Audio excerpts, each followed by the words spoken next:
이제 오늘은 데살로니가전서 5장 19절 이하의 말씀을 가지고 공부를 하겠습니다. 우리 19절 다 같이 읽겠습니다. 성령을 소멸하지 말며. 구약 4,000년 동안은 아버지 하나님이 정면에 나오셔서 말씀을 하시고, 예수님은 야훼의 사자라는 이름으로 늘 나왔었습니다.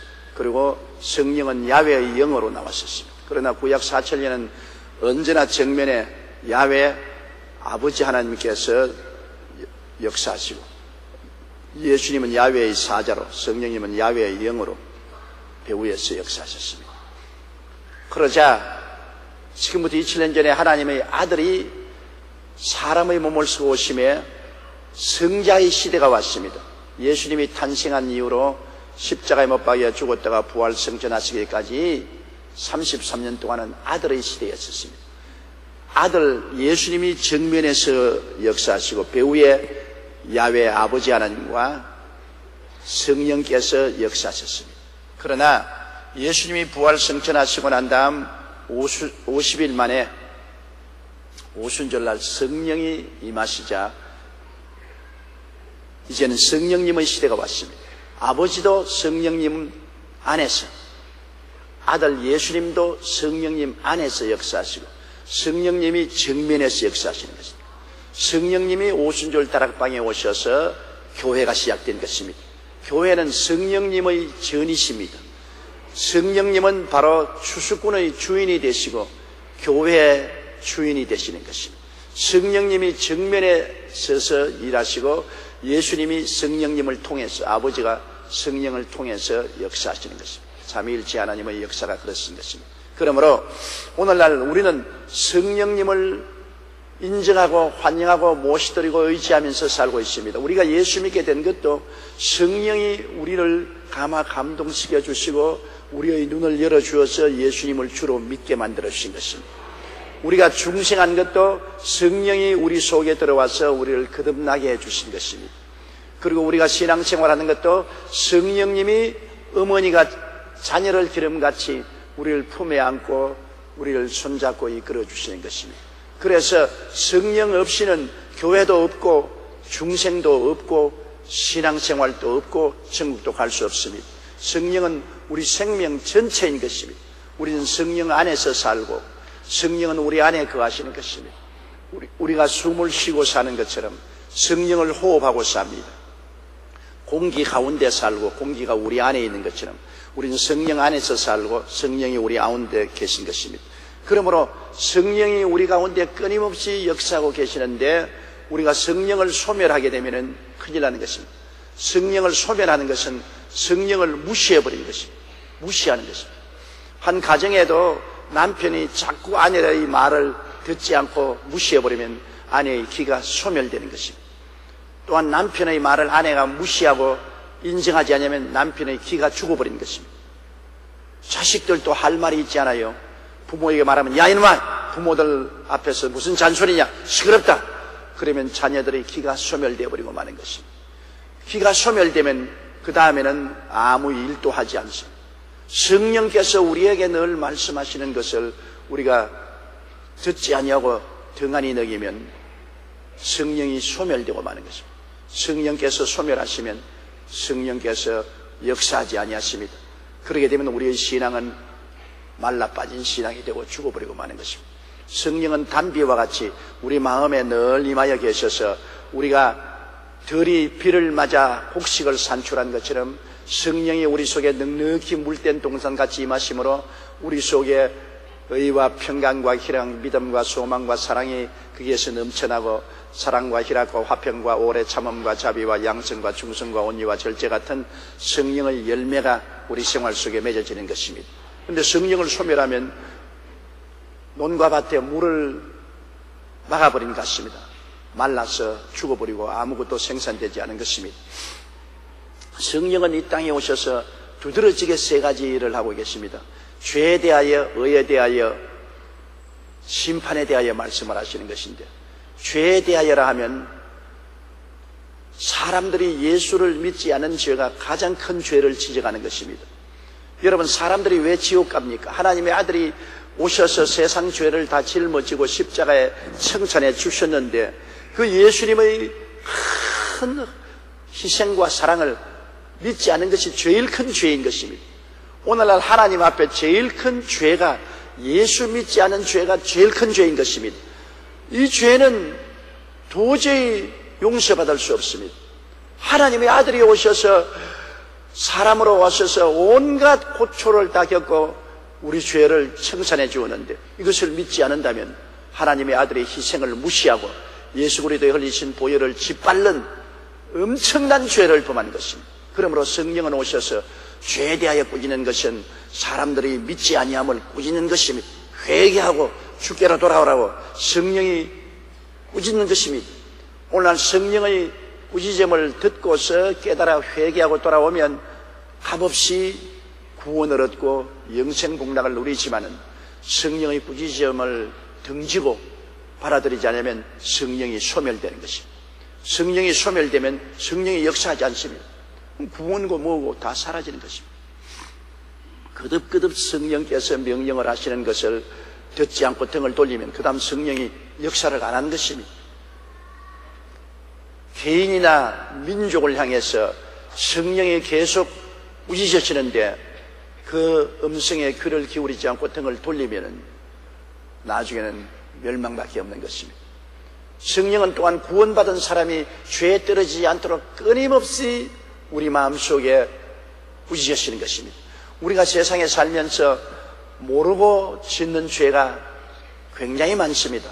알고 짓는 죄도 많지만은 내가 모르는 사이에 하나님 앞에서 범죄할 때가 많습니다. 모르는 사이에 다른 신을 섬길 때가 있습니다. 자기도 모르는 사이에 다른 신들을 찬양하는 데 같이 참여를 하고 다른 신이 있는 곳에 가서 같이 예배를 드리고 하는 사람들이 많이 있어요. 그런 것 주 성령께서 심각하게 꾸짖지 않습니까? 또 우상에 절하는 것. 나는 우상인 줄 모르는데 나도 모르는 사이에 돈이 우상이 되고 자식이 우상이 되고 남편과 아내가 우상이 되고 세상 쾌락과 부귀 영화가 우상이 되어서 하나님보다 그를 먼저 따라갈 때 성령이 꾸짖지 않습니다. 그리고 하나님의 이름을 공경하지 아니하고 하나님을 우습게 여기고 하나님의 이름을 장난으로 사용할 때 마음속에 성령이 꾸짖고 마음에 고통이 있다고 하는 것입니다. 하나님의 계명을 어길 때 성령께서 우리 마음속에 다가와서 역사하지요. 내 부모를 공경하라. 부모의 말씀을 거역하고 부모를 공경하지 아니하면 성령이 많이 꾸짖으시는 것입니다. 살인할 정도로 미워하면 성령이 꾸짖으시는 것입니다. 음란하고 방탕하면 하나님의 성령이 마음에 꾸짖으십니다. 도역질하면 성령이 꾸짖으시고 이웃을 거짓 증거하고 흉보고 이웃을 모욕하면 성령이 꾸짖으시고 이웃이 잘 되는 것을 참아보지 못하고 모욕하면 성령이 꾸짖으시는 것입니다. 우리는 너무 둔하여가지고 우리가 죄를 짓고도 죄를 지는 줄 몰라요. 그게 우리의 모자람이 아닙니까? 죄를 짓고도 죄인 줄 모르고서 있어요. 그리고 또 죄인 줄 알면서도 그때 그 유혹을 이기지 못해서 죄를 지어요. 이럴 때 성령이 오셔서 우리를 심각하게 꾸짖고 우리에게 양심의 가책과 고통을 주심으로 우리가 돌이킬 수 있는 것입니다. 우리는 성령이 가르치지 않으면 안 돼요. 어린아이를 어머님이 늘 가르치잖아요. 안 해야 될 일을 하면 어머니가 꾸짖고 해야 될 일은 어머니가 하라고 명령을 내리고 끊임없이 어머니가 간섭함으로 어린아이의 인격이 점점 바로 잡히는 것입니다. 어머니가 없이 그대로 내버려두면 완전히 자기 마음대로 들풀처럼 자라서 아주 고약하게 인격이 자라게 되는 것입니다. 어머니가 끊임없이 어린아이를 돌보고 그 인격이 자라도록 할 것은 하고 안 할 것은 못하게 만드는 것처럼 성령은 끊임없이 우리를 돌보시고 계십니다. 우리에게 못할 것은 하지 말라고 하시고 할 것은 하라고 하시고 그래서 성령은 우리를 깨우치시고 가르치시고 인도하시고 돌보시고 꾸짖으시고 격려하시고 온갖 어머니가 자식들에게 하는 예의를 성령님은 그대로 하십니다. 성령님은 예컨대 어머니의 영과 같습니다. 그러므로 성령의 손길을 떠나면 어린아이가 된 우리 성도들이 자라지 못해요. 아버지의 손길은 떠나도 어머니가 있으면 자라지만은 어머니의 손길을 떠나면 아버지의 손길에서 어린아이가 자라지 못하는 것처럼 성령님은 우리와 같이 계셔서 항상 우리를 품에 품고 우리를 부드럽게 인도하시는 것이기 때문에 성령의 음성을 소멸하면 안 됩니다. 가정에서도 어머님의 음성을 자꾸 소멸시켜버리고 어머니가 버리면 버림당합니다. 아버지가 버려도 어머니가 중재를 쓸 수 있습니다만 어머니가 버리면 중재를 써줄 자가 없게 되는 것입니다. 성령이 말할 수 있는 탄식으로 우리를 위해서 기도를 해주지 않고 중재해버리면 우리는 죽어버린 사람이 되고 마는 것입니다. 이러므로 성령이 말씀하실 때 우리는 귀를 기울이고 그 성령의 말씀을 따라야 되는 것입니다. 성령은 죄와는 타협할 수 없습니다. 죄에 대하여 안 믿는 죄, 믿고 난 다음에도 주님을 따르지 못하는 죄를 끊임없이 지적하는 것입니다. 한두 번, 세 번, 네 번, 다섯 번, 여섯 번 계속해서 성령이 우리에게 잘못을 지적해도 우리가 귀를 막고 등을 돌려버리면 나중에 성령님의 지적하심이 그치버립니다. 그러면 버림당하고 마는 것입니다. 굉장히 위험한 일인 것입니다. 성령의 음성을 거역하지 마시고 이스라엘 백성이 광야에 40년 동안 방황한 것은 성령의 음성을 거역했기 때문에 버림당한 것입니다. 사울이 왕으로 선택받았으나 성령의 음성을 거역하며 버림을 당하고 말한 것입니다. 우리가 성령이 우리에게 꾸짖을 때 항상 회개하고 돌이켜야 되는 것입니다. 죄를 짓지 않은 의인은 없지만은 그러나 모든 사람이 죄를 지어도 회개하고 돌아오면 하나님이 용서하시고 복구시켜 주시는 것입니다. 가장 무서운 죄가 회개하지 않은 죄인 것입니다. 하나님 성령이 거역해도 내 마음을 강하게 먹고 목을 굳게 하고 성령의 음성에 항복하지 않은 죄, 무서운 죄입니다. 부모가 어린아이를 고치려고 아무리 꾸짖어도 듣지 않고 채찍을 때려도 고집을 깨뜨리지 않을 때 부모는 어린아이를 더 돌볼 수가 없습니다. 깨어져야 돌볼 수 있고 순종해야 돌볼 수 있습니다. 성령께서도 마찬가지인 것입니다. 우리가 깨어져야 성령이 우리를 돌볼 수 있고 순종해야 우리를 이끌어갈 수가 있는 것입니다. 성령은 의에 대해서 세상을 꾸짖는다 했습니다. 의는 예수님이 의인이라는 것입니다. 예수님이 하나님으로서 사람으로 오셨을 때 예수님은 전적 의로운 하나님이 의로운 사람으로 오셨습니다.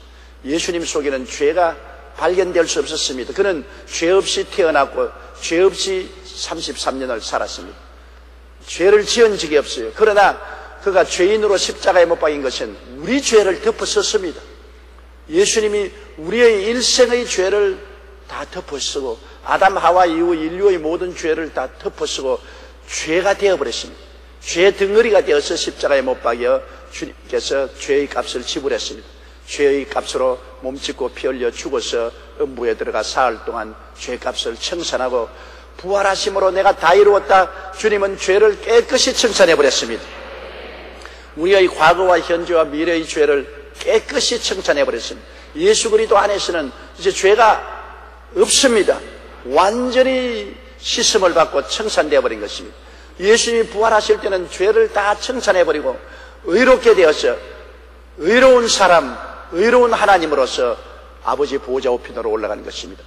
죄를 가지고는 아버지 보좌 우편으로 올라갈 수 없어요. 그러므로 예수님은 의로운 하나님이 의로운 사람으로 오셨다가 인간의 죄를 짊어지고 십자가에서 죄인으로 처형을 당하고 무덤에 들어갔다가 부활하실 때는 의로운 사람 하나님으로 부활하셔서 승천하셨습니다. 그러므로 성령이 늘 말씀하는 것은 예수님을 통해서 세상 죄는 다 청산되고 예수님은 죄를 다 이기고 부활하셔서 하나님 보좌 우편에 가서 구원을 완성했다. 그러므로 예수님이 구원의 근원이 되신다는 것을 성령이 늘 말씀하는 것입니다. 우리의 의로운 행위도 아니고 우리의 수단과 방법과 노력도 아니고 예수님이 우리의 일생의 죄를 청산하시고 예수께서 부활하심으로 이제는 죄와는 상관없이 의로운 하나님으로 승천하심으로 그리스도는 의로운 구주가 되시는 것입니다. 예수님 이외에 결코 의인은 없습니다. 공자도 의인이 아니고 맹자도 의인이 아닙니다. 석가모니도 의인이 아니고 마호메트도 의인이 아닙니다.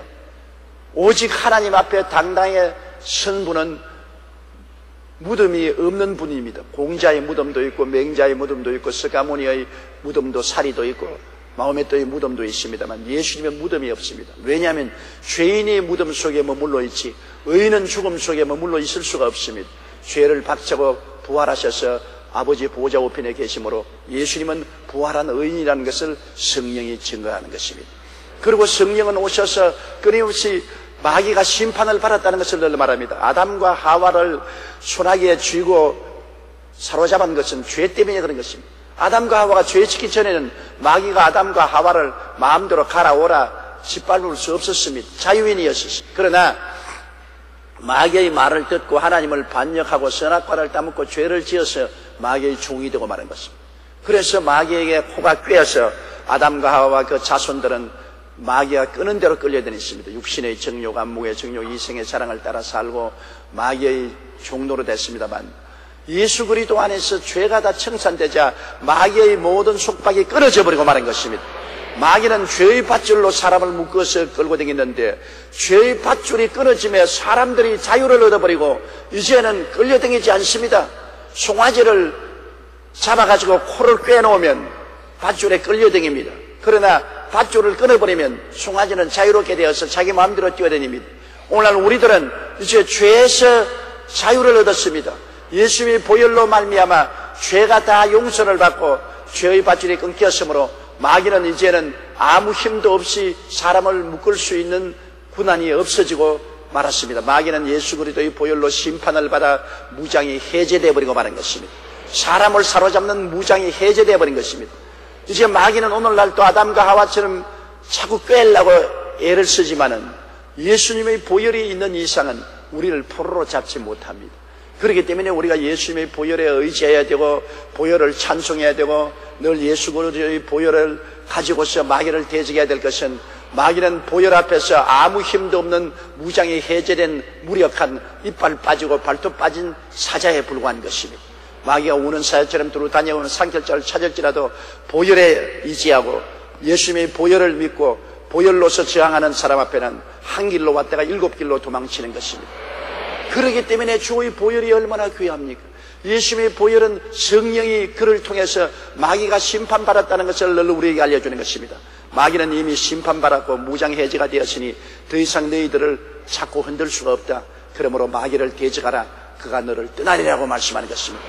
이 성령께서는 우리를 그러므로 죄에 대해서 꾸짖으시고 예수님이 부활하셔서 영원한 의로운 하나님이 되어서 성천하셨으므로 이제 예수 그리스도 안에서 영원한 구원이 있는 것을 가르치시고 마귀가 심판을 받아 더 이상 우리를 포로로 잡지 못하는 것을 끊임없이 깨우쳐 주는 것입니다.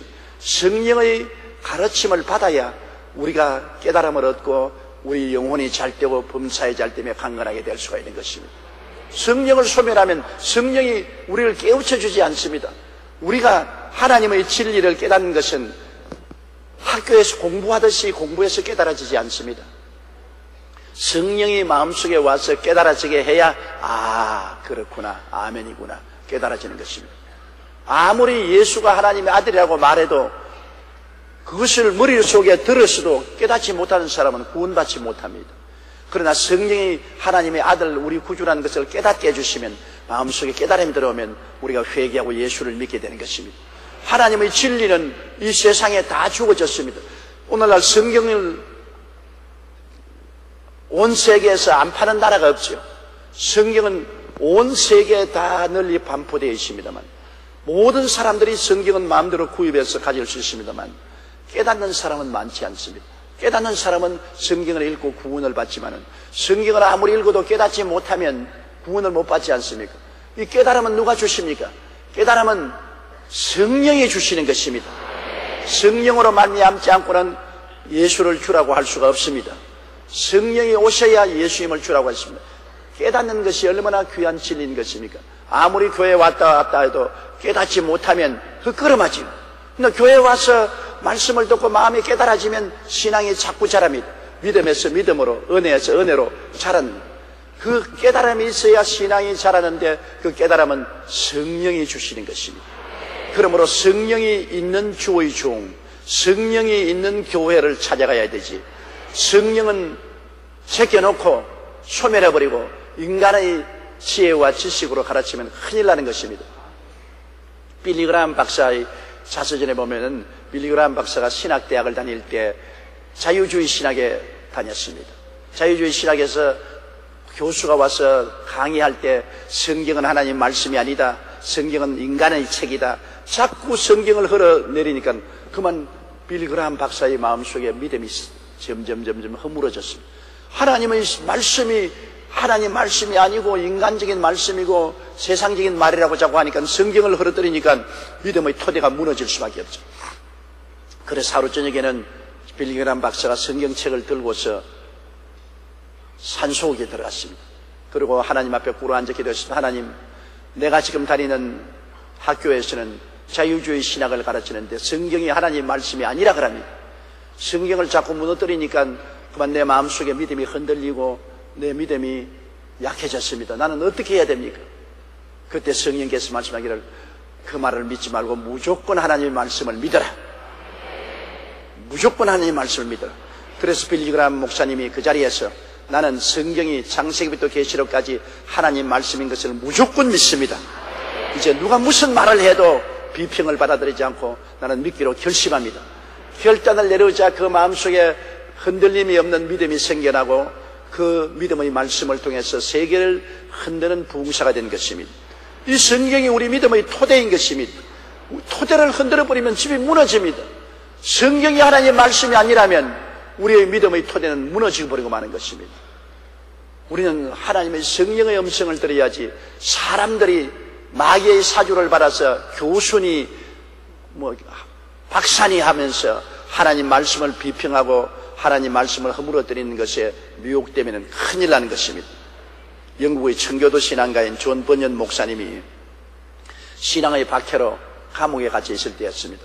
그가 감옥에서 있는데 간수가 굉장히 존 번연 목사님을 사랑했습니다. 하루는 번연 목사님 감옥에 갇혀서 가족들을 보지 못하니 얼마나 답답하겠습니까? 오늘 내가 몰래 문을 열어드릴 테니까 가족을 한번 방문하고 돌아오십시오. 그러면서 간수가 번연 목사님의 감방문을 열어줬습니다. 번연 목사님이 가족을 보러 가다가 마음속에 성령이 말씀을 돌아가거라.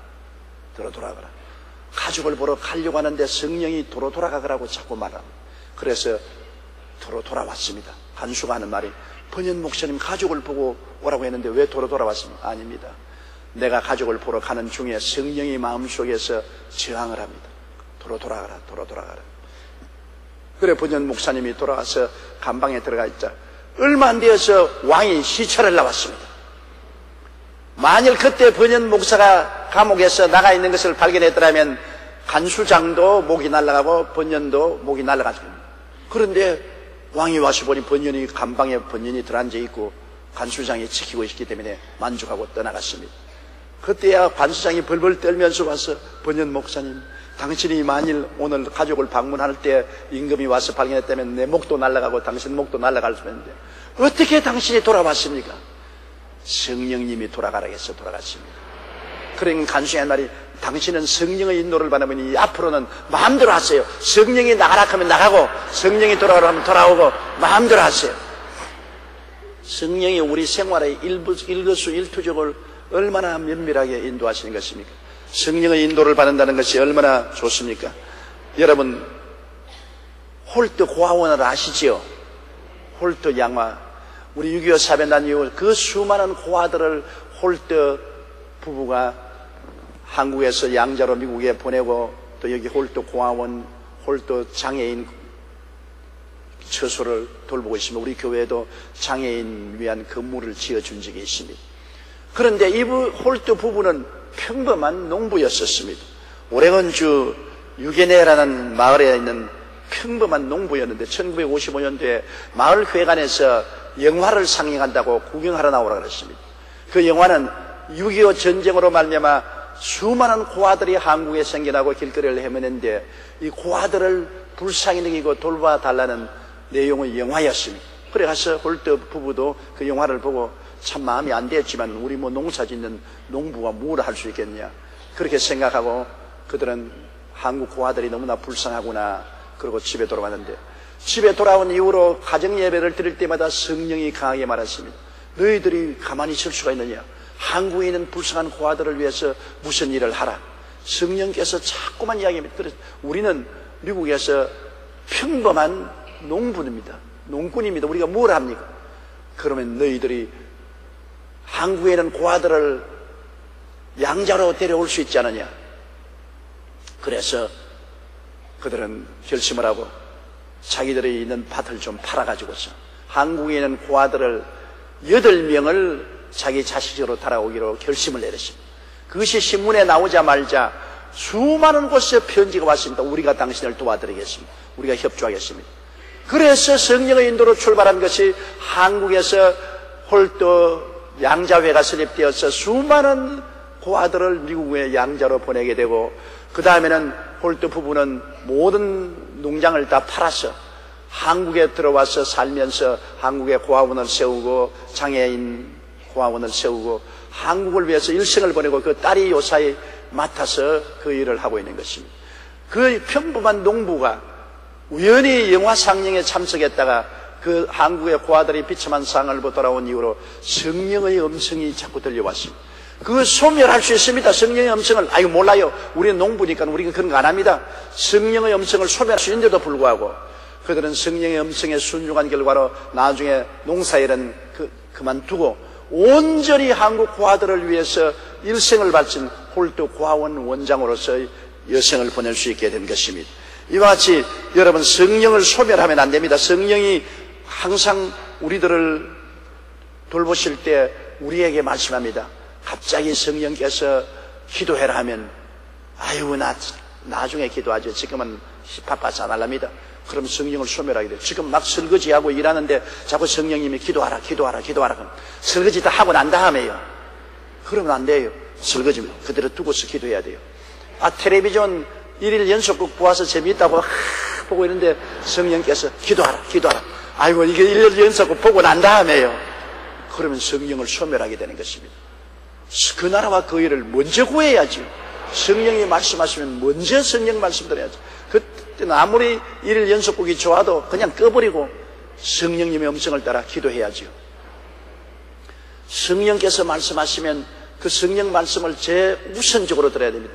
어느 집을 신방하라고 하면 성령의 말씀을 듣고 신방해야 돼요. 성령께서 너희 선교 헌금을 드려라고 하면 만사를 제껴놓고 선교 헌금 드려야 돼요.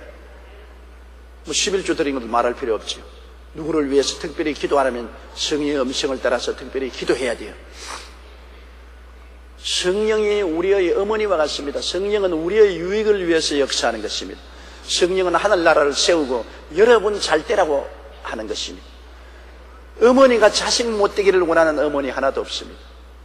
어제도 제가 달라스에서 돌아오면서 인천 비행장에 도착하자마자 우리 어머님께 전화를 했습니다. 차 안에서 어머니 이제 돌아왔습니다 하니까 70 먹는 아들이 미국 갔다 돌아오는데 93살 된 어머니가 아유 건강하게 잘 돌아왔냐. 아이고 네가 건강하니까 내가 좋아 죽겠다. 그냥 네가 건강해야지. 내가 속으로 들으면서 70 먹는 아들을 보고 93살 된 어머니가 뭘 저렇게 걱정을 하냐. 그런데 역시 어머니는 끝까지 어머니요. 아들이 70이 되어도 역시 어머니 눈에는 아들이야. 연약하게 보여. 그러므로 걱정을 하시거든. 90 먹는 어머니가 70 먹는 아들을 걱정도 하는데 성령이 우리를 위해서 얼마나 걱정하는지 아십니까 여러분? 우리 어머니가 날 못되기를 원할 택이 없습니다. 우리 어머니는 주야로 소원하는 것이 날 잘되기를 원하는 것입니다. 성령님이 주야로 여러분 원하는 것은 여러분 잘되기를 원하시는 것입니다. 여러분 영혼이 잘되고 범사에 잘되며 강건하고 생명을 얻되 넘치게 얻게 하기를 원하는 것입니다. 그러므로 성령의 음성에 귀를 기울이십시오. 성령이 마음속에 말씀하시면 거역하지 마십시오. 성령이 어떻게 말하는지 내가 안 들리는데요. 성령님은 하나님을 예배하고 기다릴 때 우리 양심을 통해서 말씀하는 것입니다. 뭐 이렇게 들리는 음성으로 귀에 들리지는 않아요. 그러나 우리 양심을 통해서 양심에 성령이 손을 얹어서 부르시는 것입니다. 우리 양심이 우리를 못하기도 하시고 하게도 하시고 기쁘기도 하시고 슬프기도 하시는 것인데 양심의 음성을 들으십시오. 하나님 앞에 기도할 때 양심을 통해서 성령은 고요하고 잠잠하게 우리에게 이야기하십니다. 그 성령을 우리가 소멸하지 말아야 되는 것입니다. 20절요. 예언을 멸시하지 말고. 하나님의 성령 역사 중에 예언의 연사가 있습니다. 구약에는 선지자들이 일어나서 나라와 민족을 위해서 예언을 했지요. 오늘날에는 성령이 목사님들의 설교를 통해서 예언을 하십니다. 그러므로 목사님들의 지위가 선지자라고 말하지 않습니까? 목사님이 설교할 때 성령이 그 입술을 통해서 예언을 하십니다. 예언은 꼭 장차 될 일만 말하는 것이 아닙니다. 현재 우리를 위로하고 우리를 덕을 세우게 하고 격려하는 말씀도 예언에 속하는 것입니다. 예언이라는 것은 장차 될 일만 말하는 것이 아닙니다. 지금 나를 깨우쳐 주시고 위로해 주시고 덕을 세우고 하시는 역사를 하시는데, 여러분이 설교를 듣고 있을 때 목사님의 말씀을 듣고 있는데 그 말씀이 갑자기 마음속에 지금 날 보고 하시는 말씀이다, 그런 체험이 있지요.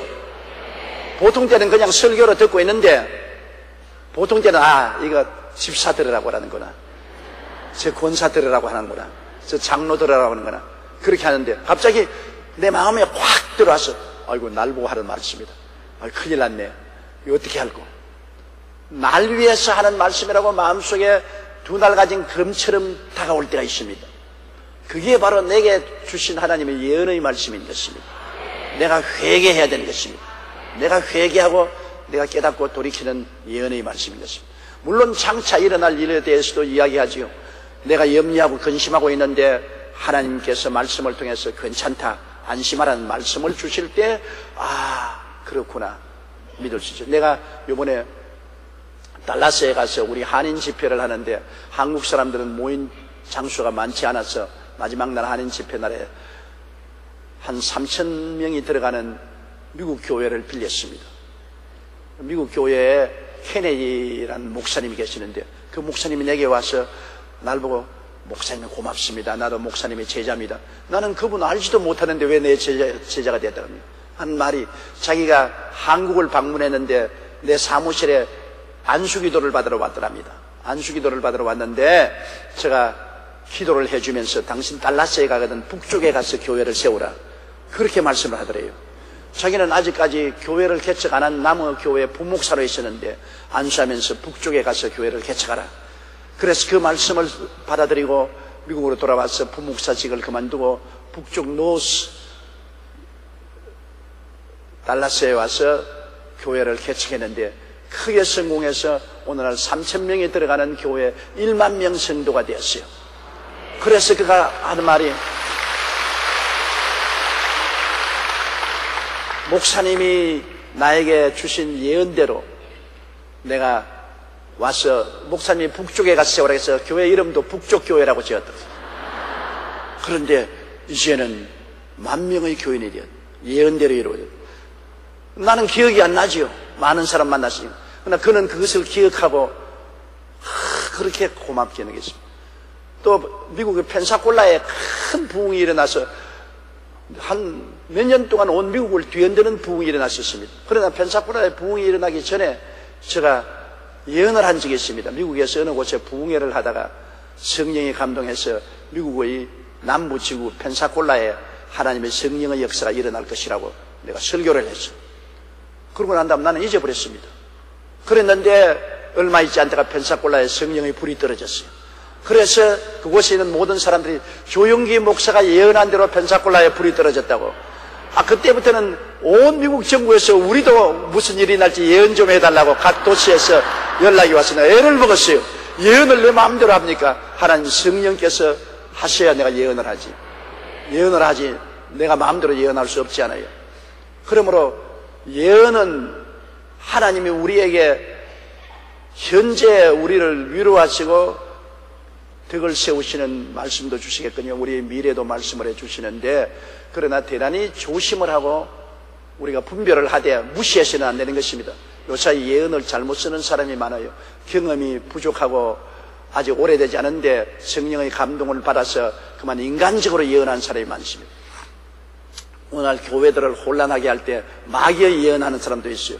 마귀에 들려서 마귀의 예언을 하는 사람도 있고 인간의 말로서 예언하는 사람도 있어요. 자기가 감동을 입어가지고서 그만 하나님의 말씀이 아닌 인간적인 말로서 하나님 말씀처럼 예언을 하는 그런 예언도 있어요. 그렇기 때문에 예언하는 데는 분별이 필요한 것입니다. 순수한 하나님의 성령으로 예언하는지 아닌지를 분별해야 되는 것입니다. 그렇기 때문에 예언은 극히 신앙에 오랜 경험이 있고 노련한 분이 예언을 해야지 이제 막 은혜 받았다고 뛰고 꿀리면서 자기의 감정으로 예언해서 잘못된 사람이 많습니다. 이건 굉장히 조심해야 돼요. 내가 불광동에서 목회할 때 그때 가정부로 있는 조그마한 키가 적은 처녀가 있었습니다. 말이 키가 적지 한국말로 말하면 난쟁이였습니다. 키가 적은 분인데 그때 우리 천막교회 나왔어요. 근데 하루는 보따리를 들고서 천막교회로 왔어요. 왜 보따리를 들고 왔느냐 그러니까 이제는 가정부 생활 그만두고 하나님이 기도하는데 나를 세계적인 부흥사로 만든다고 하더라고요. 예언을 받았다고 합니다. 그래서 내가 물었습니다. 당신이 세계적인 부흥사가 되려면 영어를 아느냐? 저도 그때 열심히 영어 공부할 때인데 외국어를 알아야 세계적인 부흥사가 되는데 당신은 신학교 나온 적도 없고 한국에 목회해 본 적도 없고 영어도 한마디도 모르는데 세계적인 부흥사가 어떻게 되냐? 방언을 통해서 세계적인 부흥사가 된다. 방언을 통해서 하나님이 세계적인 부흥사로 만든 적이 없다. 당신의 예언은 잘못된 예언이다. 그것은 마귀가 준 말이 믿지 말아요. 그러니까 날 보고 목사님은 영적인 지식이 없어 그렇다고. 날 보고 잘못됐다 그러죠. 당신이 잘못됐다. 분별을 잘못해라. 자기 보라고. 하나님께서 말씀하기를 오늘 대전에 가면은 대전에서 여기에 내리면 대전에 있는 유명한 목사님이 자기를 맞아들여서 저녁에 큰 부흥회를 인도하게 할 터인데 자기가 같이 입을 여면 하나님이 직접 말씀하실 것처럼. 그래서 당신 설교해 본 적이 있느냐? 없다는 거죠. 입만 열면 성령께서 말씀해 주실 것이다. 내가 그래 안 된다고 그 마귀에 속았다 하니까 겨우고 보따리 들고 기차를 타고 대전에 갔어요. 대전에 가서 내려서 하루 종일 기다려도 아무도 만나는 사람 없어요. 아무도 찾아오는 사람 없어요. 나중에는 배는 고프고 절망에 처했어요. 그래서 서울로 돌아왔어요. 이제는 가정부 자리도 잃어버리고 올 때 갈 때 없어 천막에 앉아 엉엉 울면서 성령님도 실수를 한다고 그래요. 그래서 내가 성령님이 실수를 한 것이 아니라 너가 하나님의 말씀에 있지 않고 탐욕했어서 그래. 분별을 잘못했다. 예언을 분별 잘못하면 신세 고춘다. 예언을 분별을 잘못했다. 그런 잘못된 예언을 하면 어떻게 하냐. 예언이란 분별을 해야지 잘못 분별하면 큰 어려움을 겪습니다. 그렇지만은 예언을 신중하게 받아들여서 이것이 하나님께로서 온 말씀이냐 아니냐를 분별해서 예언을 마음속에 깊이 생각해 보는 것이 좋습니다. 저는 48년 동안 일하면서 하나님의 예언의 말씀이 저에게 도움이 많이 되었습니다. 서야실 금식기도원 굴에 들어가서 엎드려 기도할 때 많은 어려움을 당할 때 성령님이 격려와 위로의 예언을 주셨고 또 승리할 수 있도록 예언을 주시고 그 예언을 통해서 용기와 힘을 얻은 적이 한두 번이 아닙니다. 이렇기 때문에 오늘날도 주님께서는 주의 종의 설교 말씀을 통해서 또 구역 예배 드릴 때 구역장님이 자기도 모르게 설교하면서도 입에서 예언을 하는 것입니다. 가르치는 말씀을 통해서 자기도 모르게 예언할 때 이런 것을 통해서 크게 은혜 받고 또 특별히 예언을 하는 은사를 가진 사람이 예언을 할 때 그것을 분별하면서 잘 드려야 되는 것입니다. 그것 또한 예언한 사람은 사람을 불러고 너희 집에 지금 통장에 돈 얼마나 있지? 그거 내게 가져오너라. 그런 예언을 합니다. 그 예언을 들은 교인이 굉장히 고민을 하면서 과연 내가 먹도 마시도 않고 뭐하는 지금 통장에 돈 있는데 나를 보고 어떻게 그것을 쭉시계처럼 알아서 통장에 있는 돈 내게 가져오더라 합니까? 목사님 순종해야 되는 거 아닙니까? 내가 순종하지 마라. 왜냐? 그것은 당신에게만 해당되는 게 아니라 누구 보고도 붙잡아 놓고 돈 있을 산 싶으면은 너 통장에 돈 있지? 돈 가져오라. 그렇게 말할 수가 있다. 돈을 무슨 목적으로 사용하는지 목적이 분명해야 되는데 목적이 분명하지 않은데 돈 자기에게 가져오라는 것이 무슨 의미가 있느냐? 그 예언이 들어올 때 내가 감동을 느낄 수 있고 하나님께서 주의 사업을 위해서 이것을 드려야 되겠다는 감동이 있어야지. 그렇지 않고 목적도 없이 그냥 당신 통장에 돈 있지 가져오라. 이것은 탐욕으로서 하는 예언이니 잘못되었으니 순종하지 말라고 내가 그랬지. 오늘날 그런 예언하라 하면 내가 여러분 보고서 너 돈 있지? 내가 말하더니 돈 당장 가져오라. 여러분 전부 다 벌벌벌 떨게 만들 수 있습니다. 아유 목사님이 내 돈 있는 거 어떻게 알아냈니? 알아낼 것 없어요. 옷 잘 입고 잘 살만 하면 돈 얼마 있잖아요. 사람 봐가면서 돈 있을만 보이니까 너 돈 있지? 그건 주님께서 말씀하기를 당장 내게 가져오라 한다. 그러면 혹시 이게 진짜 주님 말씀이면 어떻게 할까? 얼마나 고민을 합니까? 그런 엉터리 예언에 여러분 속아 넘어가면 안 되거든. 그런 예언으로 탕진가산한 사람 많아요. 집 팔아 내놓아라. 집에 있는 모든 보석 다 내놓아라. 이러한 엉터리 예언을 우리가 따라가다가는 인생을 망칠 수가 있는 것입니다. 예언이란 것이 정말 하나님이 우리에게 주시는 순수한 참된 예언은 우리가 늘 간수해야 되지만은 인간이 하는 이상은 탐욕을 가지고 하는 예언에는 귀를 기울이서는 안 되는 것입니다. 조심해야 되는 것입니다. 그러므로 예언이라고 해서 다 따라가지 말고 예언을 들었으면 더 신앙이 깊은 사람에게 가서 의논해 보는 것이 좋습니다. 더 신앙이 깊어지고 경험이 많은 분들에게 가서 이런 예언을 사람이 하는데 이것을 과연 하나님의 말씀이 아닌지 들어보는 게 좋습니다. 그리고 그 예언의 말씀이 성경의 가르침과 일치하는지 안 하는지를 살펴봐야 되는 것입니다. 평신도들은 예언을 하면은 좀 더 나은 구역장하고 의논해보고 지역장하고 의논해보고 그렇지 않으면 주의 종들하고 의논해보고 정 안 되거든 내게 인터넷에라도 올려보내라고요. 그러면 제가 분별해 드릴 테니까. 저는 그래도 목회를 48년 동안 하고 수많은 거짓 예언도 들어보고 체험도 해보았기 때문에 그런 정도의 분별의 능력은 가지고 있으므로 여러분에게 도움을 베풀 수가 있는 것입니다.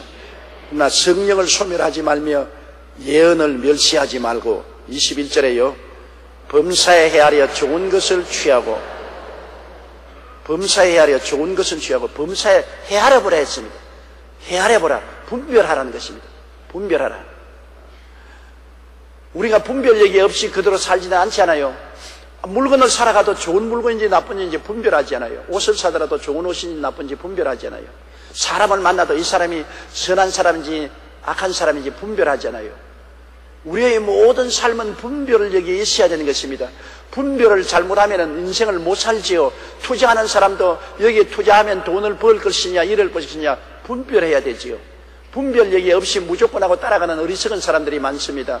오늘 분별력이 없는 신앙생활도 큰 문제인 것입니다. 위대한 부흥사가 생겼다. 막 분별하지 않고 막 따라갑니다. 그래서 독초를 먹고 신앙이 쓰러집니다. 우리 한국에 그래서 자기가 재림준이 특별한 무슨 선생이니 하고 왔을 때 분별함이 없이 따라가서 탕진가산 폐가 망신한 사람들이 얼마나 많아요. 분별을 해서 그 분별은 어디서 합니까? 말씀을 통해서 또 자기가 소속한 본교회 목사님의 가르침을 통해서 모든 것을 엄숙히 분별해서 악한 것은 버리고 선한 것을 선택해야 되는 것입니다. 분별하는 능력이 있어야지 분별력이 없으면 안 되지요. 그리고 범사에 헤아려 좋은 것은 내가 언제든지 취해야 되는 것입니다. 20절요. 20절이 아니라 22절요. 악은 어떤 모양이라도 버리라. 악은 여러분 하나님을 대적하고 하나님을 무시하는 것이 악의 근원입니다. 내 백성이 두 가지 악을 행하였나니 생수의 그런 데는 나를 버린 것과 스스로 웅덩이를 판 것인데 물을 저착하지 못할 터진 웅덩이라고 말했습니다. 악이 가장 무서운 악이 하나님을 배반하는 악이고 그 다음에는 인본주의로 인간 중심으로 서는 것이 악인 것입니다.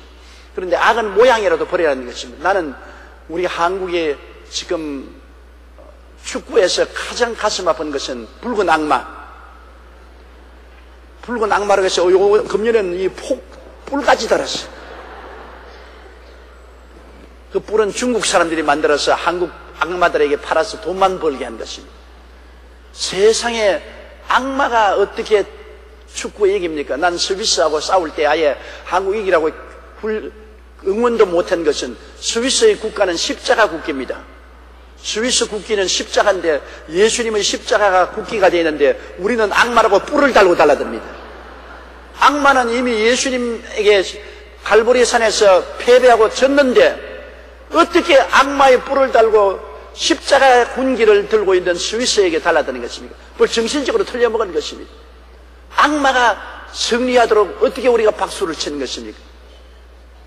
악은 모양이라도 버리다고 했는데 이거는 완전히 악마화 되었으니 어떻게 합니까? 우리 한국의 가장 큰 저주가 이런 잘못인 것입니다. 천사라고 해도 유분수가 없을 것인데 악마가 뭡니까? 악마. 앞으로도 한국 축구가 발전하려면 하나님의 은총과 축복을 받으려면 붉은 악마를 없애야 되는 것입니다. 악마를 입고서 어떻게 합니까? 우리 국민 전체가 거기에 들떠서 미쳐버렸어요. 악마의 술에 취해버린 것입니다. 너무나 가슴 아픈 일인 것입니다. 여러분, 내 말로 내가 묶였으면 내 말로 내가 사로잡혀 나와야 되는데요. 말이라는 것은 입속에 있을 때는 내가 다스리지만 입 밖에 말이 나가면 그 말이 나를 다스리는 것입니다. 내가 스스로 악마라고 하면 악마에게 다스림을 받습니다. 내가 악마라고 하면 악마의 종 아닙니까? 악마의 종이 되는데 하나님이 어떻게 복을 주십니까? 악마가 복을 줄 수가 있어요? 세상에 붉은 악마가 뭡니까? 성경에는 악은 모양이라도 버리라고 했는데 그래 모양이라도 버려야 되는데 와양이 악마의 탈을 덮어쓰고 날뛰니까 어떻게 하나님 앞에 복을 받을 수 있겠습니까? 그래가지고 우리가 16강 8강 4강에 들어가겠다고 말할 수가 있나요? 축구라는 것이 기술도 달려있지만 운이 따라야 되는 것입니다. 그 운이라는 것이 바로 하나님이 주시는 은혜인데 하나님의 은혜를 저버리고 악마가 되어 있는데 어떻게 이기겠어요? 안 되죠. 그렇기 때문에 우리가 악은 모양이라도 버리는 것이다. 여기에 대해서는 우리 최하실 목사님이 굉장히 철저했어요. 최 목사님은 우상에 대해서 얼마나 철저했던지 나머지 신방 가서 농에 호마이카에 용의 그림이나 이런 그림이 있으면 결코 그거 뜯어내고 그 농장을 깨뜨려야 합니다. 내가 최 목사님 때문에 고통 많이 당했어요. 한 번은 미국의 샌프란시스코에 가서 한국 여자와 결혼한 미국 대령의 집에 갔습니다. 그런데 한국 여자는 예수를 잘 믿어요. 이 최하실 목사님을 모시고 예배를 드리는데 그 미국 대령이 한국에 복무하면서 그러한 마귀가 그려있고 용이 그려있는 이러한 물건들을 골동품으로 사다가 집에 많이 갖다 놨어요. 그 미국 사람은 뭣도 모르고 갖다 놔서 골동품이라고. 그 최 목사님이 보고 막 기겁을 하면서 이 귀신이 이 집에 꽉 들어찼다고요. 저 귀신의 모습이 그려진 용이 그려지고 뱀이 그려진 골동품을 다 깨뜨려 그랬어요. 그러니까 또 그 부인은 최하실 목사님 말에 예하는 분이라 그거를 다 두들겨서 정원에 가서 부숴버렸습니다. 남편이 들어와가 노발대발했습니다. 내가 한국에서 돈을 비싸게 주고 골동품을 사왔는데 이거를 왜 깨뜨리니까 한국의 조영기 목사 장모인 최하실 목사님이 오셔서 예배 보면서 이 악마라고 해서 다 깨뜨려야지. 밤중에 자는데 내게 전화했어요. 전화를 받으니까 나는 미국 대령인데 당신이 내 손해배상을 하라. 당신 장모가 와서 예배를 드리면서 내가 비싼 값으로 사온 골동품을 다 깨뜨렸는지 당신 책임지라. 호통을 치고 야단 법석을 합니다. 그래 내가 하는 말은 첫째로 우리 장모가 했으니 내가 미안하게 생각하지만 우리 장모는 장모고 나는 나다. 우리 장모가 박살냈는데 왜 내가 돈을 내? 우리 장모에게 달라 그래라. 당신 사리가 정연한 사람같이 보이는데 밤중에 사람을 잠에서 깨워서 왜 고함지냐? 자기는 말이 내가 이렇게 말한 것은 당신이 장모가 그렇게 가르치기 때문에 그렇지 않느냐 그랬죠. 아 가르치는 거야. 내가 가르치고 제자가 알아듣든지 안 알아듣든지 그거는 제자에게 달려있는데 내가 그런 거 깨뜨리라고 난 가르친 적이 없다. 증명을 대라 내가. 증명을 내가 당신 집에 가서 그런 거 깨뜨리라고 우리 장모가 가르쳤다는 것을 증명을 대라. 그래가 나중에 그분이 나는 이 한국 여자고 안 살겠다고. 그래서 살게 안 살겠는 당신 마음이 결정이지 내가 왜 그러고 말았습니다만, 나중에 최하실 목사님 왔을 때 제발 또 나에게 그런 전화 안 오도록 날 좀 살려달라고. 좀 과격했지만은 우리 최 목사님이 하나님을 사랑해서 무시무시하게 하나님 편에 서서 질투한 것만은 사실입니다. 우리 최자철 목사님이 간 집에, 어느 집에 가든지 어린아이 장난감 중에 짐승들이 있으면 다 갖다가 다 불태워버리죠. 그 애들이, 최 목사님이 원망하는 애들이 굉장히 많았다고요. 곰인형이라든지 개나 이런 인형들 하면 요거 전부 다 짐승 새끼 사탄이라고. 요 속에 사탄이 들어갔다고. 전부 다 깨뜨려버리죠. 악은 모양이라도 버리라고 해서 우상의 모양이라도 버리라. 그거는 최자실 목사님이 참으로 주님을 극진히 사랑해서 하는 것으로 나쁘다고 할 수는 없습니다. 좀 너무 극단적으로 나가서 문제지. 어느 정도 해야 되는데 좀 극단적으로 나갔으면 나갔지만은, 그러나 사실은 우상과 사신이 없어야 돼요. 제가 미국의 어느 교회 아침 예배를 인도하러 가는데 사무실에 들어가니까 예배하기 전에 숨이 탁 막히더라고요. 말이 안 나와요. 아무리 기도해도 기도가 안 나와요. 이야, 오늘 설교하겠는가? 설교할 수가 없어요. 너무 답답해서. 그래서 방 안을 이렇게 돌아보니까 평풍 같은 거 설치놨는데 그 뒤에 보니까 부처가 떡 하나 앉아있어요. 그 목사님이 동남아를 하다가 버마에서 골동품이라고 사다가 방 안에 앉혀놨어요. 그런 목사니까 교회가 어떻게 했습니까? 얼마나 목사의 분별력이 없어서 부처상을 목사님 사무실 안방에 갖다 놓고 난 다음에 교회 예배를 어떻게 인도합니까? 그러니 영적으로 너무 무거워서 예배를 볼 수, 그런데 목사님 불렀어. 나는 목사님, 오늘 이 교회 설교보다 당신이 약속한 대로 해야지요. 저 보십시오. 당신 안방에 부처가 저렇게 앉아있는데 당신은 부처가 뭔지 모릅니다만 우리 동양에서는 저것을 우상으로 섬기고 있습니다. 저게 우상입니다. 성경에 제2계명에 우상에 절하지 말라 했는데 당신은 골동품이라고 생각하지만 우리가 동방에서 하는 것은 우상이요. 그 우상을 안방에 갖다 놓고 난 다음 하나님의 역사에 어떻게 일어나는 것입니까? 당신이 우상을 치우지 않으면 내가 이 교회에서 설교 못하겠습니다. 그러니까 아주 난처한 입장을 차더라고요. 당신이 우상을 반드시 치운다고 하나님 앞에서 약속을 하면 내가 설교하겠고, 우상을 치우지 않는다면 나는 오늘 설교 안 했습니다. 그러니까 자기가 우상을 꼭 치우겠다고 서약을 하고, 그래서 내가 그날 그 교회에서 설교했는데 정말 애를 먹었습니다. 하나님 성령이 역사하지 않는데 어떻게 합니까? 어떻게 우상과 하나님이 같이 할 수 있습니까? 마귀와 하나님의 성령이 어떻게 같이 할 수 있습니까? 그런 아주 대먹지 못한 목사도 있어요. 악은 모양이라도 버려라. 그런데 큰 문제가 악이 오늘날 모양이 아니라 몸통째로 우리 모든 가정에 들어옵니다. 텔레비전, 인터넷을 통해서. 요사이 우리 어린아이들의 생활 속에 인터넷이 깊숙이 침투해 들어와서 애들은 전부 인터넷을 친구 삼고 사는데 거기에 엄청난 음란물이 쏟아져 들어온다고 합니다. 나는 아직 그 음란물을 안 봤기 때문에 어떻게 들어온지 모릅니다만 인터넷을 통해서 엄청난 음란물이 들어오는, 그 애들의 60% 이상의 음란물에 집중했다는 거예요. 이런 악이 인터넷을 통해서 홍수처럼 들어오니 이게 참 큰 문제죠. 오늘날 텔레비전도 심야의 텔레비 프로에는 아주 음란한 물이 들어오고요. 온 세상이 악한 자에게 속에서 이러한 것 때문에 많은 사람들의 마음속에 혼돈을 가져오고 마귀가 와서 집을 짓습니다. 그렇기 때문에 우리는 더욱 경계해서 악은 아예 모양이라도 버려라. 모양도 내지 마라. 형상도 하지 마라. 악의 모양을 집에 갖다 놓지도 말고 들어 놓지도 마라. 악이 우리에게 갖다 주는 것은 파멸밖에 없는 것입니다.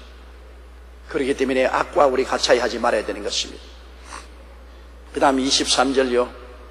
평강의 하나님이 친히 너희를 온전히 거룩하게 하시고 또 너희의 온 영과 혼과 몸이 우리 주 예수 그리스도께서 강림하실 때 흠없게 보존되기를 원하노라. 와, 이것 하면 또 시간이 너무 넘어갔어. 그러니 오늘 여기까지만 하고 요건 또 다음 주에 하십시다. 말씀은 굉장히 중요한 말씀으로 하나님께서 주시는 깊은 내용의 말씀이 있습니다. 오늘은 우리가 성령을 소멸하지 말고 예언을 멸시하지 말고 악은 모양이라도 버리라는 것을 생각하고 늘 성령님을 인정하고 환영하고 모시도록 의지하며 성령, 우리 영적인 어머니의 성령의 손길을 따라가도록 기도해 주시고 성령을 소멸하지 않도록 늘 여러분 기도해 주시고 예언의 말씀을 들을 때 여러분 귀하게 받아들이고 분별하라는 거죠. 그리고 여러분 생활 속에서도 악한 모양도 버리고 악과는 아무 관계없이 살도록 해달라고 기도하면서 오늘 예배를 마쳐야 되겠습니다. 우리 주여 세움 부르고 통성으로 기도하십시다.